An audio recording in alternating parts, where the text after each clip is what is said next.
반갑습니다. FA 설계TV 오신 것을 환영합니다. 지난번 4월 3일 날 올린 영상에 설계를 하면서 기본에 대한 부분을 잠깐 언급을 했었는데요. 그 내용 중에 자동화의 정의, 범주, 종류에 대해서 알아본 적이 있어요. 오늘은 자동화의 역사에 대해서 좀 알아볼까 합니다.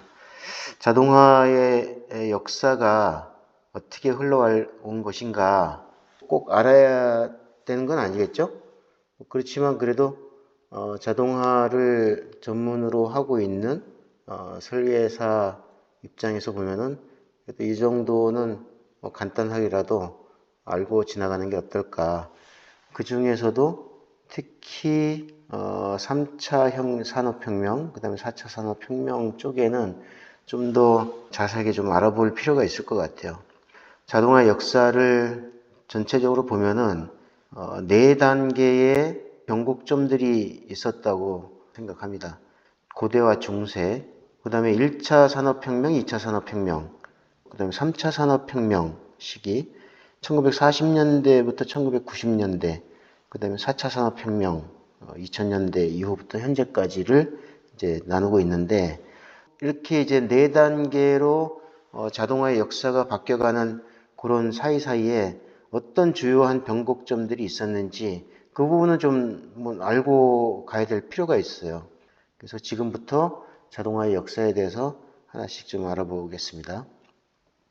고대와 중세 자동 기계의 태동이라고 하는데 과연 이 고대 시대에도 자동화가 있었겠느냐 하는 생각을 저도 해보면서 좀 자료를 찾아봤어요. 고대 그리스에 가보면은 자동화의 아버지라고 하는 헤론이라고 해요. 헤론이라고 하는 그 분이 있었는데 1세기경에 이미 놀라운 자동 장치들을 설계했다. 최초의 자동문도 있었고 자동 판매기도 있었고 아이올로스의 공이라고 하는 그런 부분들도 만들었었다고 해요. 최초의 자동문 같은 경우는 신전 앞에 불을 피우면 열팽창에서 물이 이동하고 그 무게로 인해 줄이 당겨지며 신전문이 자동으로 열리는 장치.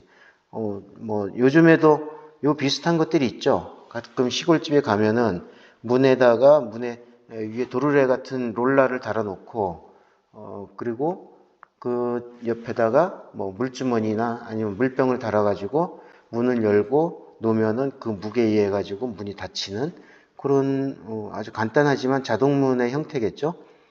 그 다음에 자동 판매기도 있었다고 해요. 동전을 넣으면 그 무게로 판이 기울어지면서 일정량의 성수가 나오는 장치. 시소 같은 어떤 그런 구조를 가지고 있는 것 같아요. 그 다음에 아이올로스 공이라고 하는 건 증기의 힘으로 회전하는 공으로 증기기관의 아주 먼 조상이라고 할 수 있다고 해요. 이슬람 쪽에서도 있었는데요. 12세기 이슬람의 공학자 알자자리는 현대 로봇 공학의 선구자로 평가받으며 다음과 같은 것을 개발하였다. 코끼리 시계라는 게 있었는데요. 물의 흐름을 이용해 일정 시간마다 용이 움직이고 공이 떨어지는 소리를 내는 거대하고 정교한 자동 시계인데 이 안에는 사람 모양의 인형이 훅을 치는 등 여러 자동 동작이 포함되어 있다. 요것을 보면은 세종 시기에 장영실이 개발했던 자경루하고 유사하지 않았느냐. 이게 이제 12세기의 이슬람 쪽에서 만들어졌다고 하니까 세종 시기보다도 한 200에서 300년 정도 좀 앞선 시기겠죠. 아마 무역을 통해 가지고 중국이라든지 이 이슬람 문화권의 그런 내용들도 그 당시 조선의 많은 부분들이 서적을 통해서라든지 사람들이 왔다 갔다 하면서 봤던 내용이라든지 그런 걸 통해 가지고 들어왔던 것 같아요. 그런 거를 장영실이 참고하지 않았을까. 완전히 순수하게 혼자서 개발품을 만들었진 않았을 것 같다는 좀 생각은 듭니다. 그렇지만 자경루 같은 경우에는 진짜 정교하고 잘 만들어진 그런 대표적인 문화유산이 되는 건 맞습니다. 요 옆에 있는 그림이 이제 지금 이슬람 쪽에 가면은 이런 박물관에 전시가 되어 있는 것 같아요. 이런 모형으로. 자동 손 씻기 기계도 있었다고 하고요. 인형 앞에 서면 물이 나오고 수건까지 건네준 장치로 현대 자동 세면대와 비슷한 개념이다. 참 신기합니다. 다음은 중세 및 근세 초 정교한 인형, 자동 인형이 있었다라고 하고요. 오른쪽에 보면 이 시계인데, 이게 이제 그 체코 프라하의 천문시계라고 합니다. 1410년에 제작된 이 시계는 매 시각 정점이 되면 12사도 인형이 차례로 나타나 움직이는 자동 퍼포먼스를 보여주었고, 지금도 작동하고 있는 가장 유명한 중세 자동화 장치 중 하나이다. 지금 여기 보면 12사도의 인형이 차례로 나타나서 움직인다 라고 하는 걸 보면 작용하고도 또 비슷하죠. 앞에 봤던 지금 이 코끼리 시계, 엘러펀트 클락이라고 하는 거와 지금 체코 프라하의 천문 시계 또 거의 비슷한 어떤 구조를 가지고 있는 것 같아요. 이러한 고대 시도들이 있었기에 이후 산업혁명 시대의 자동화가 지속적으로 발전하지 않았을까 그런 생각을 하게 됩니다. 1차, 2차 산업혁명 시기를 좀 보겠습니다. 이때는 기계화와 대량 생산이라고 하는 그런 시대라고 보면 되겠습니다. 18세기부터 19세기 말. 증기기관과 전기의 발명은 자동화를 산업의 영역으로 끌어들였다. 앞에서 봤던 것들은 산업의 영역은 아니죠. 산업이라기보다는 어떤 예술품이라든지 아니면은 뭐 종교적인 어떤 입장에서 만들어졌던 그런 것에 반해서 지금 이제 1차 산업혁명, 2차 산업혁명 시기에는 이게 산업으로 이제 자동화 시스템이 들어오게 됩니다. 일단 대표적인 걸로 보면은 원심 거버너라고 하는 장치가 있는데 제임스 와트가 증기기관에 도입한 장치죠. 엔진 속도가 빠르면 증기 밸브를 자동으로 닫고 느리면 여는 피드백 제어.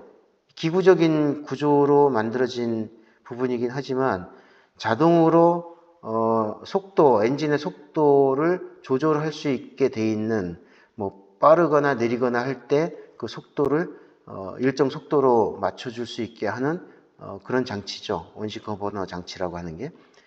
그 다음에 뭐 우리가 현대 어떤 자동화의 효시라고 할 수 있는 포드 시스템이 만들어졌죠. 20세기 초에 헨리 포드가 도입한 컨베이어 벨트 시스템은 공정 자체를 구조화하여 생산을 반자동화했는데 현대식 생산 자동화 시스템의 시초라고 할 수 있습니다.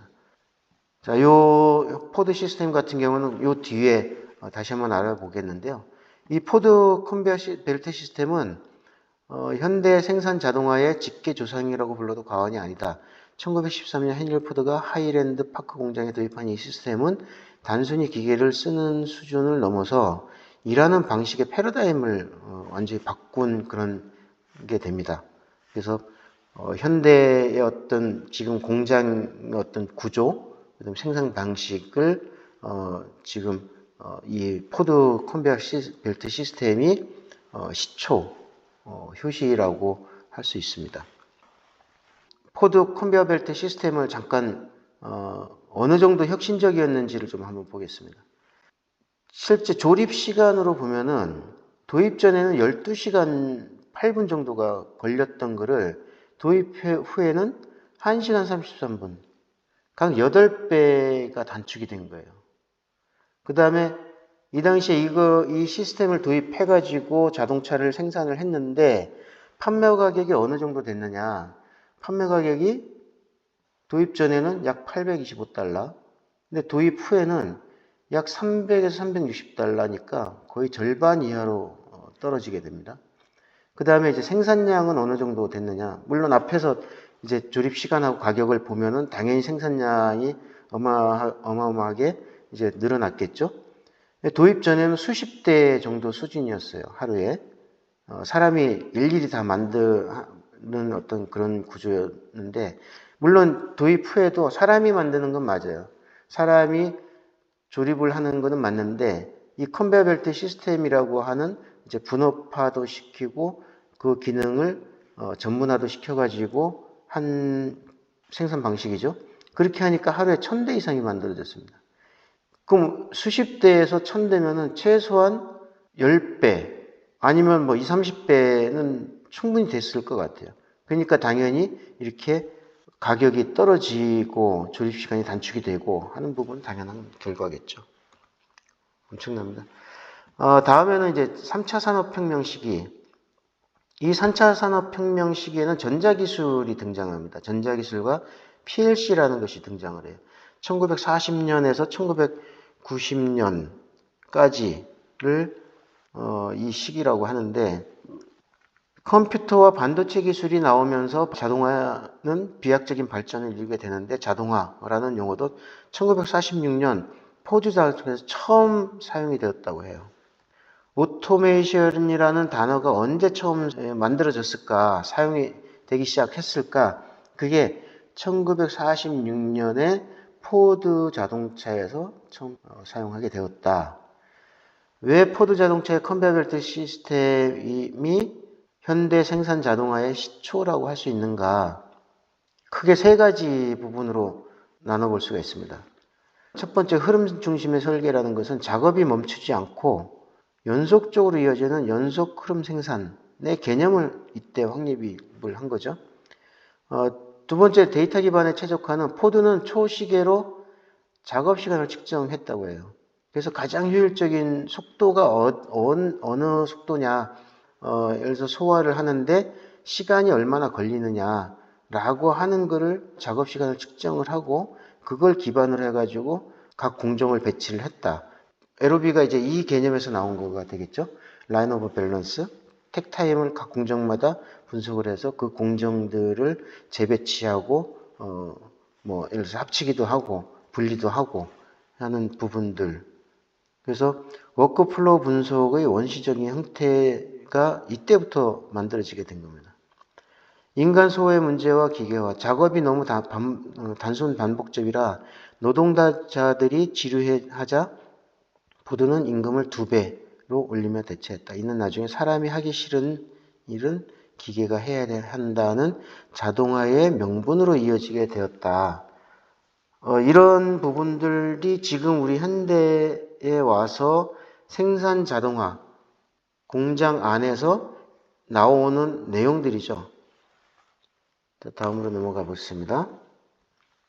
3차 산업혁명의 전자기술과 PLC 등장으로 이 부분 중에서 전자기술과 PLC에 등장하는 부분을 한번 보겠습니다. 피드백 제어 이론이 이때 만들어집니다. 2차 세계대전 중에 대공포의 조준, 하늘을 향해서 쏘는 대공포의 조준 등을 위해 수학적인 제어 이론이 확립이 되었다. PLC가 발명이 되었다. 1968년 딕 몰리가 개발한 PLC는 하드웨어 배선을 바꾸지 않고도 소프트웨어 수정만으로 기계의 동작을 바꿀 수 있게 한 굉장히 혁명적인 발명품이었다. 산업용 로봇의 탄생. 1961년에 세계 최초의 산업용 로봇 유니메이트가 GM 자동화 공장에 투입을 해서 위험한 작업을 대신하기 시작했다. 자, 산업용 로봇이 탄생하고 PLC가 만들어지게 되고 그 다음에 피드백 제어 이론이 만들어지게 되었다는 거죠. 지금 이 부분이 이제 딕 몰리가 개발했다고 하는 최초의 PLC. 그 다음에 요 알렌 브래들리 현 로크웰사인데 이때 또 만들어진 PLC5라고 하는 모델. 그 다음에 이제 유니트리의 최초의 로봇이 이런 형태로 이렇게 이제 만들어진 부분이고 지금 이것은 이제 요즘 현대의 로봇이 되겠습니다. 4차 산업혁명과 현재는 어떻게 있는가? 현재는 지능형 자율 자동화 시대로 넘어와 있습니다. 인터넷과 클라우드 그리고 인공지능이 결합한 시기죠. 디지털화가 되어 있고 판단의 자동화, 그 다음에 RPA와 AI 에이전트가 맞물리는 그런 시기가 되어 있습니다. 자, 디지털화라는 것은 컴퓨터의 발전으로 인해 가지고 모든 데이터들이 정보라는 개념으로 PC로 디지털 데이터로 저장이 되죠. 단순히 기계를 움직이는 개념을 넘은 모든 기계가 네트워크로 연결되어 데이터를 주고받는다 하는 거죠. 사물 인터넷, IoT 등을 통해서 엄청나게 많은 종류의 센서들을 통해 가지고 정보들이 장비에서 상위의 호스트 서버로 올라가서 그 데이터들을 활용을 해 가지고 공장을 좀 더 효율성 있게 돌아가게끔 하는, 또 품질을 향상시키거나 유지하는 데 도움을 주고 있죠. 판단의 자동화. 과거의 자동화가 A가 들어오면 B를 해라 였다면 현재는 AI가 데이터를 분석해서 지금 상태에서는 C를 하는 것이 최선이다 라고 스스로 판단하는 단계까지 넘어가고 있습니다. 지금 시기에 보면은 피지컬 AI, 그 다음에 거기에 피지컬 AI가 아니더라도 각종 장비나 아니면 SI, 정보 관리 차원에서도 AI가 상당히 많은 부분들이 속속 도입이 되고 있어요. 그 다음에 이제 RPA와 AI 에이전트. RPA는 지난번 시간에도 언급을 했었지만, 추가적인 설명을 하기에는 시간이 짧아가지고, RPA는 지난번 영상에서 한번 보시면 되겠습니다. 공장의 물리적 공간을 넘어서 사무 업무와 온라인 플랫폼 서비스까지 자동화의 범주가 무한히 확장되고 있습니다. 공장에서 생산을 하고 있는데, 예를 들어서 이런 부분들이 있어요. 공장에서 생산을 하고 있는데 그 생산 품목을 결정을 하고 언제까지 납품을 생산을 완료해야 되고 하는 부분들이 영업 사이트에서 대리점이나 아니면은 직판업체에서 영업을 하고 있는 그런 조직에서 주문을 넣게 되면 그 주문이 공장으로 바로 리얼타임으로 접수가 되고 그 주문한 차량들의 옵션이라든지 내용들을 가지고 생산 계획을 짜는 것까지 같이 계속 연동이 돼서 움직인다는 겁니다. 그래서 이 물리적인 공간을 뛰어넘어서 이 데이터의 단계, SI의 단계에서도 굉장히 많은 부분들이 지능화되고 있다. 그 다음에 자율화되고 있다라고 하는 겁니다. 자동화라고 했던 개념이 이제는 인공지능이 도입이 되면서 좀 더 사람에 가까운 그 지능과 그 자율성을 띌 수 있는, 사람이 개입을 하지 않아도 어느 정도까지는 AI가 해결을 해주고 대처를 할 수 있는 그런 시스템으로 가고 있다라는 겁니다. 자, 여기까지 자동화의 전체적인 이제 역사를 말씀을 드렸고요. 다음 편에는 제가 생산 자동화의 역사에 대해서 따로 얘기를 해볼 겁니다. 영상이 너무 길게 하다 보면은 이제 지루하기도 하고 잘 많이 안 보시는 분들이 있어요. 그래서 짤막짤막하게 20분 내외로 제가 이제 영상을 편집하고 만들고 있습니다. 그래서 오늘은 여기까지 마무리하는 걸로 하고요. 다음에는 우리가 직접 설계를 해야 되는 그런 자동화의 역사는 언제부터 시작이 됐고 어떤 변천 과정을 거쳐왔는가에 대해서 다음 편에 말씀드리도록 하겠습니다. 네, 끝까지 봐주셔서 감사합니다. 다음 시간에 또 뵙도록 하겠습니다. 감사합니다.